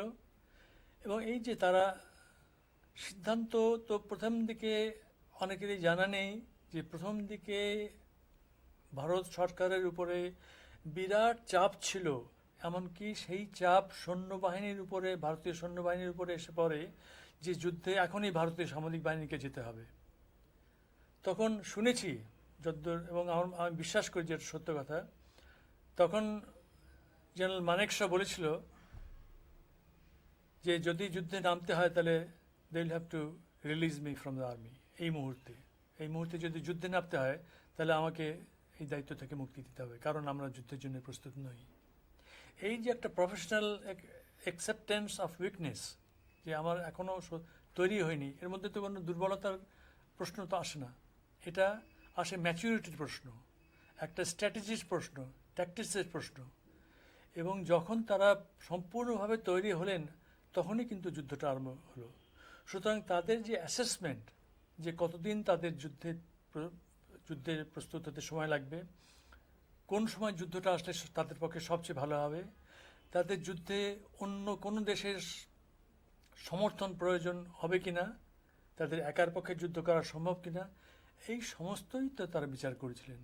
এবং বিচার এমনভাবে করেছিলেন যে আমরা দেখতে পাই আজকে পিছনের দিকে তাকিয়ে যে তাদের প্রত্যেকটি সিদ্ধান্ত অত্যন্ত সুদৃঢ় যুক্তির উপরে এই সিদ্ধান্তগুলো নেওয়া হয়েছিল। এই যে স্যার 3 ডিসেম্বর যে পাকিস্তান ইন্ডিয়া অ্যাটাক করলো, প্লেন বোম্বিং করলো, যুদ্ধটা শুরু হলো, এটা তো পাকিস্তানের এগেনস্টেই গেল। মানে ওরা এরকম বোকার মতো এরকম কাজটা করলো কেন? ওদের হিসাবটা কি ছিল? পাকিস্তানের যুদ্ধ আরম্ভ করার পিছনে একটি মাত্র কারণ আছে, এবং সেটা আমি নিজে তো মনে করি এবং আমি বিশ্বাস করি এছাড়া অন্য কোনো কারণ নেই। এই কারণটা হচ্ছে কোনোভাবে যুদ্ধ আরম্ভ করে ইউনাইটেড নেশনসে এই যুদ্ধের বিরুদ্ধে প্রস্তাব নিয়ে ইউনাইটেড নেশনস কর্তৃক একটা সিজফায়ার অ্যারেঞ্জ করা, এইটাই ছিল তাদের মুখ্য উদ্দেশ্য, যাতে সেই সিজফায়ারের ফলে ইউনাইটেড নেশনস ফোর্সেস এসে এই যুদ্ধটা বন্ধ করবে এবং ভারতীয় সৈন্যদের মিত্রবাহিনীকে এই বাংলাদেশের সীমানার বাইরে যেতে বলবে। এই উদ্দেশ্যেই, এই সিজফায়ার উদ্দেশ্যে পলিটিক্যাল অ্যাডভান্টেজ নেওয়ার জন্যেই পাকিস্তান যে যুদ্ধ আরম্ভ করেছিল এই বিষয়ে আমার সন্দেহ নেই। আমার কেন, আমার মনে হয় বহু লোক যারা ইন্ডিয়াতে, আমি অনেকের সাথে কথা বলেছি, তারাও এটি বিশ্বাস করেন যে এই কারণেই তারা এই সময় যুদ্ধ আরম্ভ করেছিল। কারণ তাদের ধারণা খুব নিশ্চিতই ছিল যে এই যুদ্ধে, বিশেষ করে পূর্ব বাংলায়, তাদের পক্ষে এই যুদ্ধে জেতা অসম্ভব। Thank you sir. আমরা প্রায় শেষের দিকে এসে গেছি। দু একটা প্রশ্ন স্যার, আপনি আমাদের প্রবাসী গভর্নমেন্টকে এটাকে কীভাবে মূল্যায়ন করবেন? আপনারা যে কাজকর্ম করেছিলেন অনেক সীমাবদ্ধতার মধ্যে, how do assess the performance? প্রবাসী গভর্নমেন্ট তো সত্যিকার অর্থে প্রবাসী ছিল। এই প্রবাসী গভর্নমেন্টের অভাব ছিল অর্থের, অভাব ছিল জনবলের, অভাব ছিল স্থানের। এই সমস্ত সীমাবদ্ধতা থাকা সত্ত্বেও এই প্রবাসী সরকারকে, বিশেষ করে তাজউদ্দিন সাহেব যেভাবে চালিয়েছিলেন, সেটা অত্যন্ত সফলতার সাথে তিনি এই প্রবাসী সরকারকে চালিয়েছিলেন। প্রবাসী সরকারের সমস্ত অঙ্গ সংগঠন ছিল, সমস্ত তিনি তৈরি করেছিলেন। এবং এই প্রবাসী সরকারের এমনকি এমন সংগঠন ছিল যেখানে আগামী 5 বছরের অর্থনৈতিক পরিকল্পনা পর্যন্ত প্রস্তুত করা হয়েছিল। সুতরাং একটা সরকারের এই রকম সুদূর দৃষ্টিভঙ্গি না থাকলে এই সব সংগঠন হয়তো এমনি কিছু দিকে আসতে পারত না। তাজউদ্দিন সাহেব সম্বন্ধে বলতে গেলে আমি এইটুকু বলতে পারি, আমি তার পাশের ঘরে থাকতাম, এই 9 মাস প্রায় তার পাশের ঘরে ছিলাম। তার সাথে আমার মাঝে মাঝেই কথা হতো। তিনি যখন একা থাকতেন কিংবা আমাকে ডেকে পাঠাতেন, অনেক কথা তার সাথে বলার সুযোগ এবং শোনার সুযোগ আমার হয়েছে। এই রকম একজন নিবেদিত মানুষ আমি মুক্তিযুদ্ধে খুব কম দেখেছি। তার মতো এরকম নিবেদিত প্রাণ মানুষ মুক্তিযুদ্ধের জন্যে আমি খুবই কম দেখেছি। সবাই তাদের পরিবার নিয়ে থাকতো, কিন্তু তিনি, তার পরিবার কলকাতাতে থাকা সত্ত্বেও, আমার যদ্দূর মনে হয় সম্ভবত ঈদের দিন কিংবা তার পরিবারের কেউ অসুস্থ ছিলেন বলে আধ ঘন্টার মতো সময়। এই আধ ঘন্টার সময় ছাড়া 9 মাসের মধ্যে তিনি কোনো দিন তার পরিবারকে দেখতে যাননি। তিনি ছিলেন তার নিজের ঘরে। তিনি ভোরবেলায় উঠতেন, উঠে এই যে কাজে নামতেন, রাত 11টা 12টা 12:30 1টা পর্যন্ত তিনি কাজ করে যেতেন, এবং তার মধ্যে তার বিশ্রাম বলে কোনো জিনিস ছিল না। এবং সে শুধু কাজ করা নয়, একটা জিনিস বুঝতে হবে যে আমাদের মধ্যে তো দুজন বাঙালি, তিনজন হলেই কোন্দল চলে আসে। তা এই প্রবাসী সরকারের বিরুদ্ধেও প্রচুর আন্দোলন, প্রচুর ষড়যন্ত্র তখন হয়েছিল। খন্দকার মোশতাক থেকে আরম্ভ করে অনেক যুবকও এই এই ষড়যন্ত্রের মাঝে ছিল। কিন্তু একমাত্র তাজউদ্দিন সাহেব অত্যন্ত সুদৃঢ় যুক্তির উপর নির্ভর করে, আন্তরিকতার উপর নির্ভর করে, সততার উপর নির্ভর করে, দেশ স্বাধীন করার লক্ষ্যে একবারে দণ্ডমান, আনফ্লিঞ্চিং হয়ে তিনি এই সরকার চালিয়েছিলেন। এবং এই সরকার চালানোর সবচেয়ে বেশি কৃতিত্ব যদি কাউকে দিতে হয়, আমি এককভাবে সেই কৃতিত্ব তাজউদ্দিন সাহেবকে দেব। আচ্ছা, এই যে চক্রান্ত যে একটা চলছিল স্যার, এই যে বাংলাদেশের স্বাধীনতার বিরুদ্ধে, মুশতাক, এটা কি আপনারা স্যার টের পাচ্ছিলেন তখন, বা বোঝা যাচ্ছে? টের আমরা পাচ্ছিলাম, কারণ এই চক্রান্ত প্রথম থেকেই শুরু হয়েছিল তাজউদ্দিনের বিরুদ্ধে, যেন তিনি এই প্রধানমন্ত্রী না থাকতে পারেন। এটা প্রথম থেকেই হয়েছিল, এবং এটা অন্তত আমরা টের পেয়েছিলাম যে এই ষড়যন্ত্র চলছে। এটা সত্যি কথা বলতে কি আমাদের সৌভাগ্য যে এই ষড়যন্ত্র শেষ পর্যন্ত সফলতা লাভ করেনি। এবং এই যে সফলতা লাভ করেনি, এর পিছনেও কিন্তু আমি তাজউদ্দিন সাহেবকে তার কৃতিত্ব দেব।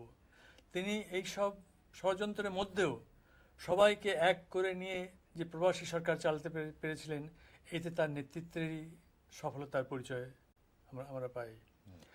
আর পরে যে ষড়যন্ত্র হয়েছিল, সেটি হয়েছিল খন্দকার মোশতাকের প্ররোচনায়।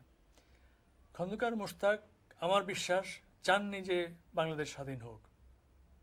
তিনি চেয়েছিলেন নিজেই ক্ষমতা অধিষ্ঠিত হবেন। তিনি চেয়েছিলেন পাকিস্তানের সাথে একটা বোঝাপড়া করে এই মিটমাট করে নিতে, এবং সেই জন্যে জাতিসংঘে যাওয়ার নাম করে তিনি আমেরিকায় যাওয়ার জন্য অত্যন্ত উদ্গ্রীব হয়েছিলেন। কিন্তু তাজউদ্দিন সাহেব এককভাবে এইটা ভণ্ডুল করে দেন, তাকে যেতে দেন না। তিনি গেলে হয়তো বিরাট একটা ক্ষতি হয়ে যেতে পারতো আমাদের মুক্তিযুদ্ধের। সুতরাং এই যে বাংলাদেশের স্বাধীনতাটাই অনিশ্চিত হয়ে পড়তো, কারণ বাংলাদেশের একজন মন্ত্রী গিয়ে যদি ওখানে বলতো যে আমাদের জোর করে আটকে রাখা হয়েছে, তাহলে হয়তো এর একটা বিরাট বিকৃত ফল আমরা দেখতে পেতাম। তো সেখানে বলবো যে এইসব ষড়যন্ত্র তাজউদ্দিন সাহেব অত্যন্ত দক্ষতার সাথে সামাল দিয়ে ওঠেন। এখন যে নানা রকম কাগজপত্র বেরোচ্ছে, হোয়াইট হাউস আমেরিকার যেসব, তাতে বোঝা যায় যে এটা আন্তর্জাতিক প্রেক্ষিত ছিল, মানে মুশতাকের সঙ্গে নানা রকম যোগাযোগ। বটে, আন্তর্জাতিক প্রেক্ষিত ছিল এই জন্যই যে এটা তো আমরা জানি যে মুক্তিযুদ্ধে আমেরিকান সরকার আমাদের এই মুক্তিযুদ্ধের বিরুদ্ধে ছিল। তারা পাকিস্তানকে সরাসরি সহায়তা করেছে যুদ্ধের অস্ত্র দিয়ে। তারা বাংলাদেশের স্বাধীনতার বিরোধিতা করেছে। এমনকি যখন ডিসেম্বর মাসের দ্বিতীয় সপ্তাহে যখন জাতিসংঘে এই বাংলাদেশ প্রস্তাব উত্থাপিত হয়, তখন তারা এমন সব প্রস্তাবের সমর্থন দিয়েছেন এবং এমন সব প্রস্তাবের বিরোধিতা করেছেন, যার ফলে বাংলাদেশের স্বাধীনতায় বিপন্ন হতো, যার ফলে হয়তো এই যুদ্ধ থেমে যেত এবং এই বাংলাদেশের যে আমাদের দেশ স্বাধীন করার যে আশা আকাঙ্ক্ষা, সেটা হয়তো বিফল হয়ে পরিণত হতো। থ্যাংক ইউ স্যার, অনেক বললেন। আচ্ছা, আমাদের দিক দিয়ে শেষ, কিন্তু আপনি আর কিছু বলতে চান অ্যাবাউট 71? আরেকটু বলে দিতে পারেন, ইন্দিরা গান্ধী আপনি প্রথম দেখেন, ওই বাক্যটা বলে নিন স্যার। ওইটাই প্রথম দেখেছিলেন তাকে, নাকি ইন্দিরা গান্ধীকে আগে?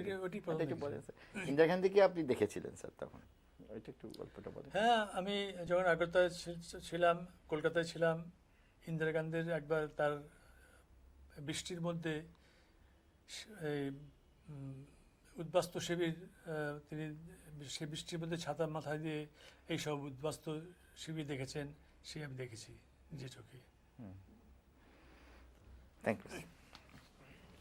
ভালো ইন্টারভিউ হয়েছে স্যার, খুব সুন্দর হয়েছে। আমার কষ্ট হয় লাইট, আপনি শট নিয়ে তো লাইটটা